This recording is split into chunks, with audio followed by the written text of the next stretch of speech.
Have to be a fountain and not a drain. അതായത് നമ്മൾ ഒരു ഉറവയായി മാറണം, ചോർച്ചയാകരുത്.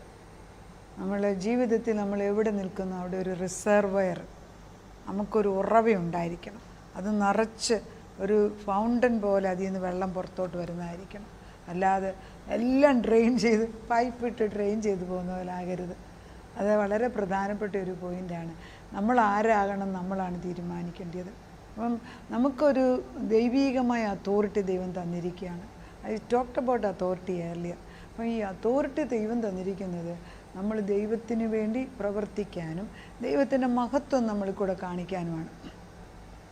പലപ്പോഴും നമ്മൾ പ്രവർത്തിക്കുമ്പോൾ നമ്മുടെ ജഡമാണ് പൊങ്ങി വരുന്നത്. അതുകൊണ്ട് കുറച്ച് കാലം ഷൈൻ ചെയ്യാം, കുറച്ച് നാൾ, പക്ഷെ എന്നേക്കും നിലനിൽക്കത്തില്ല. അതിന് ഈ അനോണിമസ് എന്ന് പറഞ്ഞൊരു ബുക്കിനകത്ത് വളരെ ഭംഗിയായിട്ട് അലീഷ്യ ബ്രിറ്റ് ചോലെ എന്ന് പറഞ്ഞൊരു സ്ത്രീയെ അവരെഴുതിയിരിക്കുന്നത് ഇങ്ങനെയാണ്, വളരെ അനുഗ്രഹിക്കപ്പെട്ടു. When position based authority is not accompanied by submission based authority, the resulting spiritual leadership is often characterized by the endless creation of rules and regulations. വളരെ പ്രധാനപ്പെട്ടത്. അതായത് നമ്മുടെ സ്ഥാനമാനങ്ങൾ, നമ്മുടെ ഓരോ സ്ഥാനത്തിനനുസരിച്ചൊരു അതോറിറ്റി ഉണ്ട്. അത് ആ സ്ഥാനത്തിനുള്ള അതോറിറ്റി സബ്മിഷൻ ബേസ്ഡ് അതോറിറ്റി അല്ല എങ്കിൽ, അതായത് നമ്മൾ വേറൊരാൾ നമ്മുടെ മേളിൽ നിന്ന് നമുക്ക് തന്നിട്ടുള്ള അതോറിറ്റിയിലല്ല നിൽക്കുന്നത് എങ്കിൽ എന്ത് സംഭവിക്കും? ഈ അതോറിറ്റി നമ്മുടെ കയ്യിൽ കിട്ടുമ്പോഴത്തേക്ക് ഒരു 100 നിയമങ്ങൾ നമ്മൾ ഉണ്ടാക്കി വെക്കും. അങ്ങോട്ട് നോക്കല്ല, ഇങ്ങോട്ട് നോക്കല്ല, അപ്പുറത്തോട്ട് പോയേക്കല്ല, ഇപ്പുറത്തോട്ട് പോയേക്കത്തില്ല, ചെയ്യുന്നതെല്ലാം ഒരു കുറ്റമായിട്ട് കണ്ടുപിടിക്കും. ബിക്കോസ് നമുക്കൊരു സബ്മിസീവ് അതോറിറ്റി നേച്ചർ ഇല്ല. നമുക്ക് അതോറിറ്റി ദൈവം തന്നിരിക്കുക, പക്ഷേ എനിക്ക് എപ്പോഴും ഒരു ചിന്ത വേണം, എൻ്റെ മുകളിൽ ദൈവത്തിൻ്റെ അതോറിറ്റി ഉണ്ട്. അതല്ല, നമുക്ക് ഭാര്യമാർക്കൊരു ചിന്ത വേണം, ഭർത്താവിൻ്റെ അതോറിറ്റി. അവർ മിണ്ടുന്നോ മിണ്ടായിരിക്കുകയിട്ട് ദേവൻ authority which God has given. മക്കൾക്ക് ഒരു ചിന്ത വേണം, അവരുടെ മേലൊരു അതോറിറ്റി അപ്പനമ്മമാർക്കുണ്ട്. എന്ത് പ്രായമായിക്കോട്ടെ, പണമുണ്ട് പണമില്ല അതൊന്നുമല്ല, this is N authority. That is very important. അതില്ലാതെ നമ്മൾ കുറേ പൈസ ഉണ്ടാക്കി പേരുണ്ടാക്കി എന്ന് വെച്ചേക്കാം, നമുക്ക് പിന്നെ നമ്മുടെ തോന്നിവാസമുള്ള ജീവിതമാണ്. അതുകൊണ്ട് ദൈവത്തിന് ഒരു മഹത്വവും വരുന്നില്ല. അപ്പം this woman rights very clearly, when position based authority, അതായത് നമ്മുടെ ഓരോ സ്ഥാനമാനങ്ങൾ മൂലം നമുക്കൊരു അതോറിറ്റി കിട്ടും. അപ്പോൾ നമ്മളൊരു ഒരു കമ്പനി നടത്തുക, അതിൻ്റെ ഓണറായിട്ട് അതിൻ്റെ CEO അല്ലെങ്കിൽ ചീഫായിട്ട് ഇരിക്കുമ്പോൾ നമുക്കതിനൊരു അതോറിറ്റി. നമുക്ക് താഴെയുള്ളവരെ എങ്ങനെ വേണമെങ്കിലും ഭരിക്കാം, താഴെയുള്ള സ്ത്രീകളെ മിസ്യൂസ് ചെയ്യാം. All those things are അതോറിറ്റിയാണ്.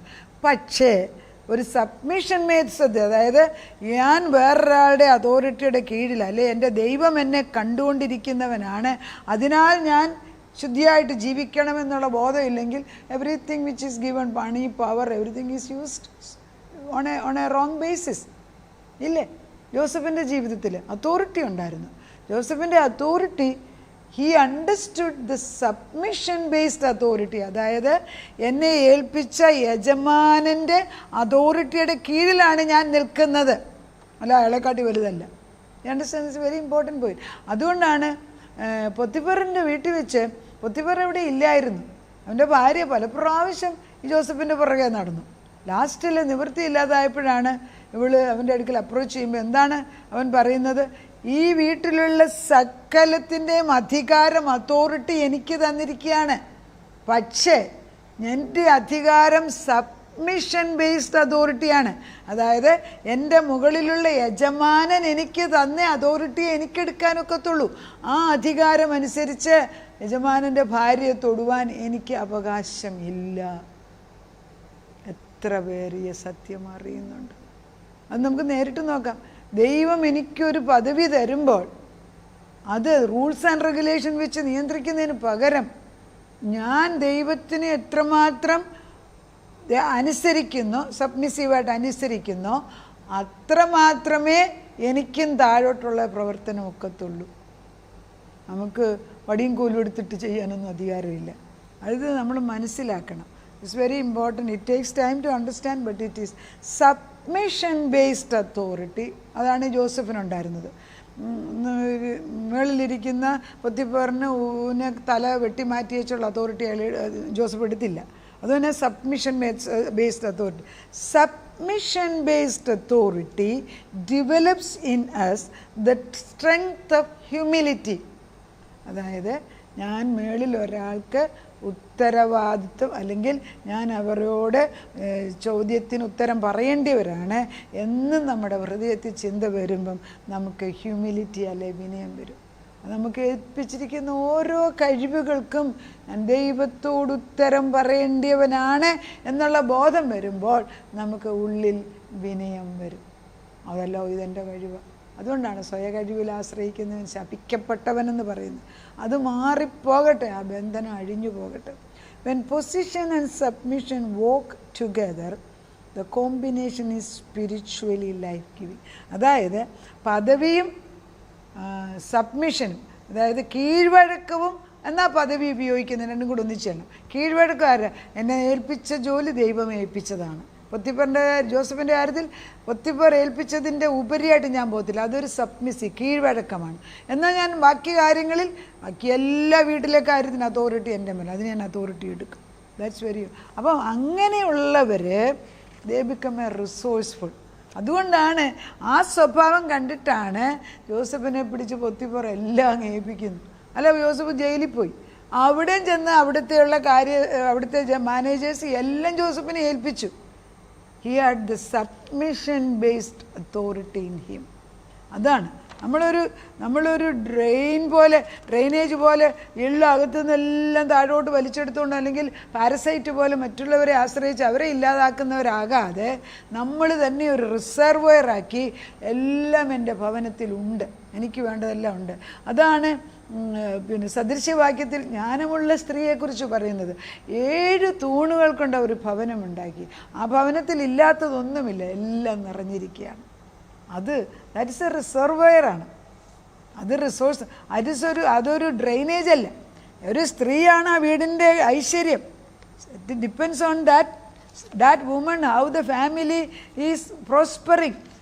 സദൃശ്യവാക്യത്തിനകത്ത് സ്ത്രീകളിൽ ജ്ഞാനമുള്ളവർ തൻ്റെ വീട് പണിയുന്നു, പോഷത്വമുള്ളവളോ സ്വന്തം കൈകളാൽ പൊളിച്ച് കളയുന്നു. വേറെടുത്ത് എഴുതിയിട്ടുണ്ട് ജ്ഞാനമുള്ള സ്ത്രീകളെക്കുറിച്ച്. സ്ത്രീകളിൽ സാമർഥ്യമുള്ള സ്ത്രീകൾ വീട് പണിയുമ്പം അതിനകത്ത് എല്ലാ സാധനങ്ങളും ഉണ്ട്. അത് ദൈവം നമ്മളെ ഏൽപ്പിച്ചിരിക്കുന്ന. എന്നാൽ അതാണ് ഈ സദൃശ്യവാക്യം 31 നോക്കുമ്പോൾ എല്ലാം നിറഞ്ഞിരിക്കുന്ന ഒരു അനുഭവമാണ് ആ സ്ത്രീയെ, സാമർഥ്യമുള്ള സ്ത്രീയെക്കുറിച്ച് പറയുന്നത്. 31 സദൃശ്യവാക്യം 31 കയറാം. അതായത് പറയുന്നത് ഇങ്ങനെയാണ്: സാമർഥ്യമുള്ള ഭാര്യ ആർക്ക് കിട്ടും? അവളുടെ വില മുത്തുകളിലും ഏറും. ഭർത്താവിൻ്റെ ഹൃദയം അവളെ വിശ്വസിക്കുന്നു, അവൻ്റെ ലാഭത്തിന് ഒരു കുറവുമില്ല. അവൾ തൻ്റെ ആയുഷ്കാലമൊക്കെയും അവന് തിന്മയല്ല നന്മ തന്നെ ചെയ്യുന്നു. പിന്നെ അവൾ ഓരോന്ന് ചെയ്യുന്ന പറഞ്ഞിട്ട് അവളൊരു കച്ചവട കപ്പൽ പോലെയാവുന്നു, ദൂരത്ത് നിന്ന് ആഹാരം കൊണ്ടുവരുന്നു. നന്നാ രാവിലെ എഴുന്നേറ്റ് വീട്ടിലുള്ളവർക്ക് ആഹാരവും വേലക്കാരികൾക്ക് ഓഹരിയും കൊടുക്കുന്നു. She's a reservoir. She is not wasting anything. അവളുടെ വിളക്ക് രാത്രിയിൽ കെട്ടുപോകുന്നില്ല. പിന്നെ അവൾ ചെയ്യുന്ന ജോലികളെക്കുറിച്ചൊക്കെയാണ് പറയുന്നത്.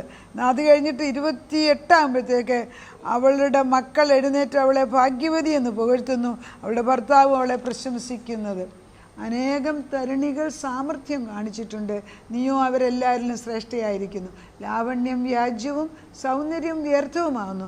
യഹോവാഭക്തിയുള്ള സ്ത്രീയോ പ്രശംസിക്കപ്പെടും. അവളുടെ കൈകളുടെ ഫലം അവൾക്ക് കൊടുപ്പീൻ. അവളുടെ സ്വന്തം പ്രവൃത്തികൾ പട്ടണവാതിൽക്കൽ അവളെ പ്രശംസിക്കട്ടെ. അപ്പോൾ പ്രശംസ, ഷീസ് എ റിസർവോയർ. അതാണ് നമ്മളൊരു ഡ്രെയിനേജായിട്ട് മുഴുവനും ചോർത്തിക്കളയുന്നവരായി മാറാതെ നമ്മളൊരു റിസർവർ അല്ലെങ്കിൽ നമ്മളൊരു സംഭരണിയായിട്ട് മാറുമ്പോൾ അതിനകത്ത് നിറച്ചുണ്ട്. അതിൽ നിന്നാണ് പുറത്തോട്ട് ഓവർഫ്ലോ ചെയ്തിട്ടാണ് മറ്റുള്ളവർക്ക് നമ്മൾ കൊടുക്കുന്നത്. സൂക്ഷിച്ച് വെക്കാൻ കഴിവുള്ളവർ എത്ര പേർക്ക് കഴിവുണ്ട്? പഴയ കുടുംബങ്ങളിലൊക്കെ ചെന്നാൽ നമ്മുടെയൊക്കെ പ്രായമുള്ള വല്യമ്മച്ചിമാർ അറയുടെയൊക്കെ താക്കോൽ അവരുടെ അരയിൽ അതിങ്ങനെ തൂക്കിയിട്ടാണ് നടക്കുന്നതാണ്. എത്രയോ എല്ലാ താക്കോലും അവരുടെ കയ്യിൽ ഒരാളിലാണ്. അപ്പൻ പോലും അതിനകത്തുനിന്നൊന്നും അവരോട് ചോദിക്കാൻ എടുത്ത് കൊടുക്കൂല. We should be a reservoir, not a drain. നമ്മളെ ദൈവം അനുഗ്രഹിക്കട്ടെ. നമുക്ക് പ്രാർത്ഥിക്കാം. നല്ലവനായ ദൈവമേ, വേദപുസ്തകം പഠിപ്പിക്കുന്നത് നമ്മളെ ബുദ്ധിയുള്ളവരായിട്ട് സാമർഥ്യത്തോടെ ജീവിക്കാനാണ്. പല സ്ത്രീകളും പരതി നടക്കുമ്പോഴും സാമർഥ്യമുള്ള സ്ത്രീ, ജ്ഞാനമുള്ള സ്ത്രീ, ജ്ഞാനം കൊണ്ട് അവരുടെ ഭവനം പണിയുന്നെന്നാണ് പറയുന്നത്. അനേക ആബിഗേലിനെ ഉണ്ടാക്കുക എന്നാണ് ദൈവം എന്നോട് ഏൽപ്പിച്ച ചുമതല. ഞാനീ പറയുന്ന വചനം കേട്ടിട്ട് എത്രയോ സ്ത്രീകൾ ആബിഗേലായി മാറുന്നു എന്ന് നിനക്ക് മാത്രമേ അറിയത്തുള്ളൂ. എന്നാൽ ദൈവമേ, നിൻ്റെ വചനം ഞങ്ങളുടെ ഉള്ളിൽ നിറയുമ്പോൾ, ഞങ്ങൾ വീട് പണിയുന്ന നിൻ്റെ വചനമാകുമ്പം, അടിസ്ഥാന കല്ലിട്ടിരിക്കുന്നത് നിൻ്റെ വചനത്തിന്മേലാണെങ്കിൽ ആ ഭവനം നിലനിൽക്കും. ഇടയ്ക്കിടയ്ക്ക് കാറ്റും കോളും കയറി വരുന്നുണ്ട്. പലപ്പോഴും നമ്മൾ ഉദ്ദേശിക്കാത്ത തരത്തിൽ അത് കയറി വരും. പക്ഷേ വന്ന വഴിക്ക് അത് ഇറങ്ങിപ്പോവും, നിൽക്കത്തില്ല. വേലിയേറ്റം പോലെ അത് കയറി വരും. അത് കഴിയുമ്പോൾ ഒരു വേലി ഇറക്കമുണ്ടല്ലോ കർത്താവേ. അതുകൊണ്ട് ഇതുകൊണ്ടൊന്നും ഭയപ്പെടാതെ ഉറച്ചു നിൽക്കാൻ, ഉറച്ചപ്പോൾ അറിയാവുന്ന ക്രിസ്തുവിൽ നിൽക്കാൻ ഞങ്ങളെയും തലമുറകളെയും പഠിപ്പിച്ചേ പറ്റും. ഞങ്ങളുടെ നായകൻ, ഞങ്ങളുടെ യുദ്ധവീരൻ, നിൻ്റെ വാഗൊണ്ട് പറഞ്ഞിട്ട് ഐ ആം ഇൻ ചാർജ്, ഞാനാണ് നിങ്ങളുടെ കാര്യം നോക്കുന്നത്.